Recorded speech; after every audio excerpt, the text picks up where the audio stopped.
Assalamualaikum warahmatullahi wabarakatuh. Saya Sumoni, Prodi Pendidikan Ekonomi. Alhamdulillahirrahmanirrahim. Puja dan puji syukur atas berkat rahmat Allah yang Maha Kuasa serta berkat hidayahnya kita bisa berkumpul dan juga bisa melaksanakan PLP pertama. Yang mana PLP pertama ini saya sendiri ditempatkan di MA Nurul Khalil 2. Dan saya ucapkan banyak terima kasih kepada kepala sekolah yang telah menerima saya selama 1 minggu dari hari Senin sampai Selasa. Di sini saya akan menerangkan tentang beberapa hal yang saya dapat dari observasi kita selama PLP pertama. Yang pertama tentang visi dan misi. Visinya adalah berkualitas tinggi dan beriman, bertakwa dan berakhlak mulia serta berilmu pengetahuan dan teknologi yang tinggi. Misinya pertama, meningkatkan insan yang beriman dan bertakwa dan kehidupan sehari-hari. Yang kedua, meningkatkan insan yang berakhlak mulia dalam kehidupan sehari-hari. Karena di MA Nurul Khalil 2 ini ada backgroundnya pondok, dan alhamdulillah juga ini merupakan cabangnya Nurul Khalil Pusat. Yang mana MA Nurul Khalil 2 ini sudah berjalan 3 tahun. Merupakan masih dini lah, bisa bilang seperti itu. Selanjutnya tentang tata tertib sekolah. Yang pertama itu adalah masuk gerbang madrasah, turun dan matikan mesin kendaraan dengan cara kendaraan ditonton kepada parkiran. Yang kedua adalah menata kendaraan masing-masing supaya tertib dan rapi. Untuk yang ketiga, wajib mengikuti sholat duha duhur. Nah, ini merupakan kelebihan dari MA Nurul Khalil, yang mana MA Nurul Khalil ini merupakan cabang dari Pondok Pesantren Nurul Khalil yang ada di Bangkalan. Untuk yang keempat, itu jam kegiatan belajar, yang mana jam kegiatan belajar itu dari jam 7 sampai jam 12 subuh. Nah, untuk teman-teman atau siswa-siswi yang mempunyai kegiatan seperti piket, itu wajib datang sebelum 15 menit sebelum pelajaran dimulai, seperti jadwal piket bersih-bersih dan juga jadwal piket doa. Yang keenam atau selanjutnya adalah masuk kelas harus mengucapkan salam. Mungkin ini ada sebuah poin plus juga kepada MA Nurul Khalil, bahwasanya di MA Nurul Khalil ini ketika siswa dan siswinya melaksanakan sholat duha itu dibagi dua gelombang. Yang mana gelombang pertama itu adalah untuk ceweknya toh, dan yang gelombang kedua itu merupakan cowoknya toh. Seperti itu. Untuk larangannya sendiri sama halnya dengan larangan-larangan sekolah yang lain. Tidak boleh membawa senjata tajam dan juga tidak boleh bawa HP.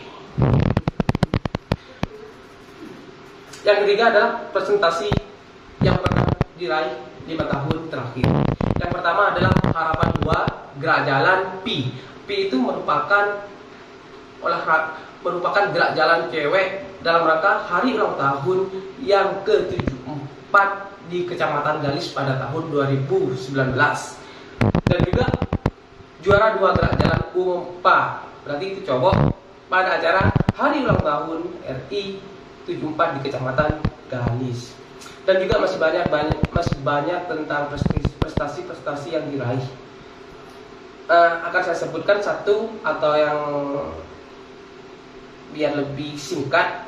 Ini merupakan prestasi yang diraih oleh MA Nurul Khalil adalah juara umum kegiatan pramuka se-KKM 2 di Kecamatan Galis. Dan alhamdulillah juga saya itu menjadi panitianya. Seperti itu. Dan aktif sekolah itu yang nomor 4. Sama kayak tadi yang saya jelaskan, bahwasannya jam aktif sekolah itu dimulai dari jam 7 sampai jam 12. Dan juga ketika siswa dan siswa itu mempunyai piket, berarti 15 menit harus datang lebih dahulu. Nah, untuk yang kelima itu adalah seragam yang digunakan. Sama halnya dengan sekolah-sekolah yang lain, meskipun sekolah MA Nurul Khalil ini berbasis swasta dan juga pondok, tidak kalah rapinya juga kepada siswa dan siswi yang negeri. Seperti halnya hari Senin itu sama, putih abu-abu. Hari Selasa pakaian bebas, rapi, sopan. Nah, yang dimaksud pakaian bebas tapi sopan itu, ini merupakan ciri khasnya Nurul Khalil. Hari Rabu itu seragam batik Nurul Khalil 2. Hari Kamis pakaian bebas tapi sopan, sama halnya dengan hari Rabu. Hari Selasa. Nah, untuk hari Minggu dan Sabtunya itu sama, menggunakan pramuka. Dan setelah kulit-kulit pramuka itu ditaruh pada hari Sabtu. Ini juga merupakan poin plus dari Imamul Khalil. Rambut siswa putra tidak boleh melebihi daun telinga, tidak mengecat atau mewarnai rambut, dan kuku bersih rapi pendek. Seperti itu. Nah, yang keenam itu adalah tentang pembiasaan di sekolah. Misal salaman, olahraga bersama, sholat duha bersama. Nah, yang pertama adalah tentang olahraga bersama. Nah, karena di Imamul Khalil itu untuk olahraganya itu kondisional, tergantung dari gurunya. Karena gurunya itu merupakan masih sibuk dan juga masih kekurangan guru dari, anggaplah dari lain. Tetapi di dalam Imamul Khalil itu, guru ini merupakan alumni STKIP PGRI Bangkalan. Dan saya sebagai mahasiswa STKIP sangat bangga karena ketika saya nyampe di sana, saya disambut dengan meriah. Bahwasanya dia juga menceritakan tentang pengalamannya dia ketika dia sekolah atau menjadi mahasiswa di STKIP PGRI Bangkalan, dan kepala sekolahnya itu merupakan alumni pendidikan ekonomi. Nah, untuk sholat duha atau sholat duhur bersama itu dibagi 2 gelombang. Gelombang pertama itu tentang cewek tonya, dan juga gelombang kedua tentang cowok. Yang mana untuk gelombang pertama itu seperti halnya Senin, Rabu, dan Jumat. Dan untuk cowoknya itu adalah Selasa, Kamis, dan seterusnya. Seperti itu. Nah, karena Imamul Khalil ini juga merupakan cabangnya dari Pondok Pesantren Nurul Khalil, di sini juga ada membaca Aqaid Khamsin. Bahwasanya Aqaid Khamsin itu adalah doa sebelum pelajaran dimulai. Mengaji kitab kuning, melepas sepatu saat masuk kelas. Bahwasanya setiap siswa dan siswi itu sepatunya ditaruh di depan kelas, dan itu sudah disediakan sebuah semacam meja sepatu supaya rapi juga dan juga bersih kelasnya. Yang terakhir tentang mengaji kitab kuning, itu merupakan 2 kali setiap bulan. Itu merupakan juga ngaji wajib. Yang ketujuh, kerjasama yang pernah dilakukan oleh pihak sekolah dengan instansi lain. Yang pertama, dengan Kapolsek Gadis. Yang kedua, Puskesmas Banjar. 3, kepala desa. Dan kepala desa itu mencakup 4 desa: Terpak, Telakeh, Lantek Barat, dan Lantek Timur. Untuk Puskesmas itu kerjasamanya di bidang tentang penanganan COVID. Dan akhir-akhir ini, karena sekarang masih pandemi juga, Puskesmas Banjar atau Puskesmas Banjar yang ada di Galis itu bekerjasama dengan MA Nurul Khalil untuk vaksinasi dari tahap pertama, kedua. Alhamdulillah juga berjalan lancar. Seperti itu.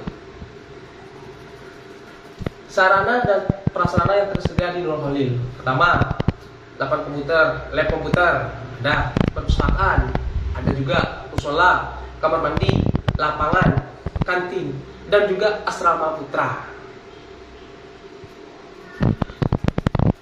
Yang ke-9 adalah struktur organisasi sekolah dan deskripsi masing-masing. Pertama itu adalah ketua yayasan, yang mana ketua yayasannya itu adalah Kiai Haji Suber, SIPMKP. Kepala madrasahnya Abdul Manan. Yang tadi saya sebutkan, Abdul Manan ini merupakan alumni pendidikan ekonomi. Komite madrasah Ustadz Muhammad Munir.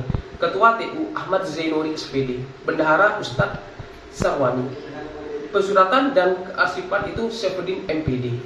Wakil kurikulum Ustadz Imam Bukhari. Wakil kesiswaan Bahrus Ali SPD. Wakil Satpras itu Ustadz Abdul Rahim. Dan bimbingan dan konseling Khalil Fauzia SPD. Dan Kamilatul Jannah SPD. Guru serta asatid peserta didik.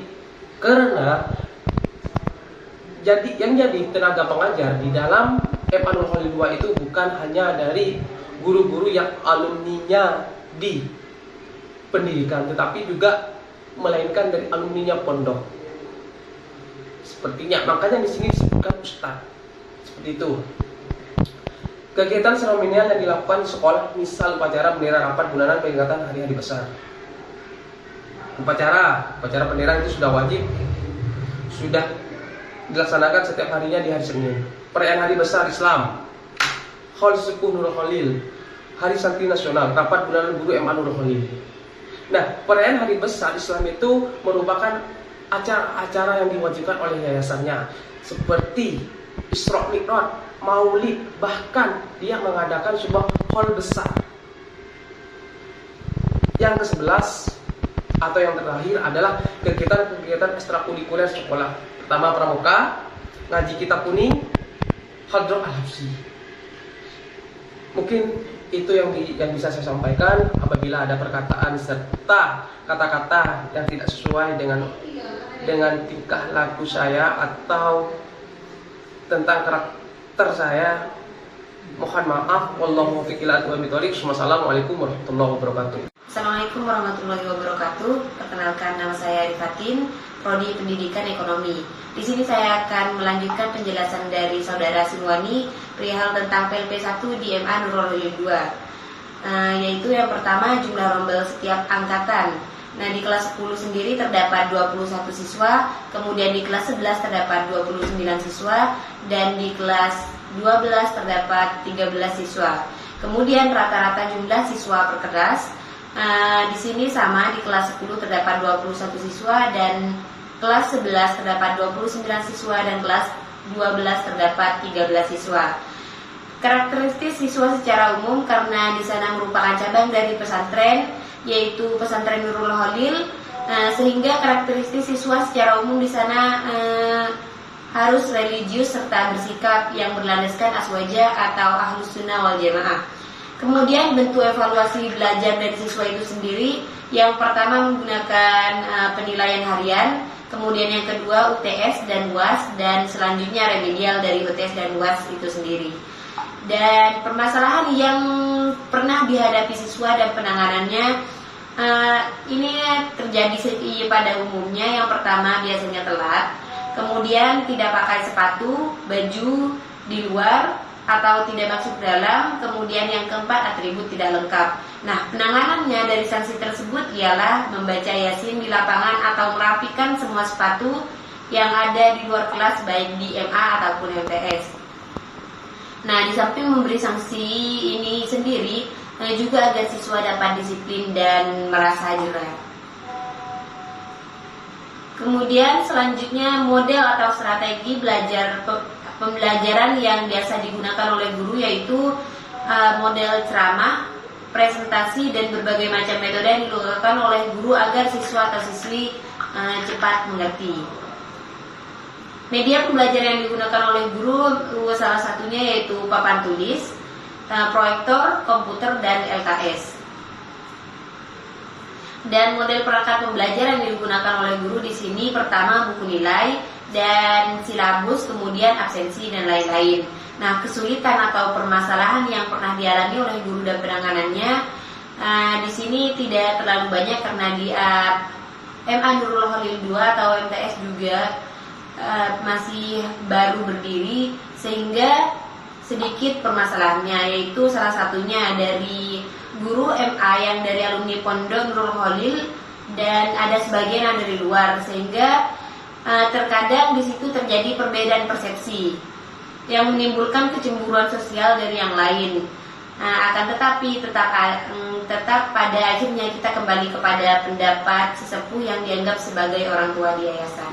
Sekian, terima kasih presentasi dari kami PLP 1 di MA Nurul Khalil 2. Kurang lebihnya mohon maaf. Wassalamualaikum warahmatullahi wabarakatuh.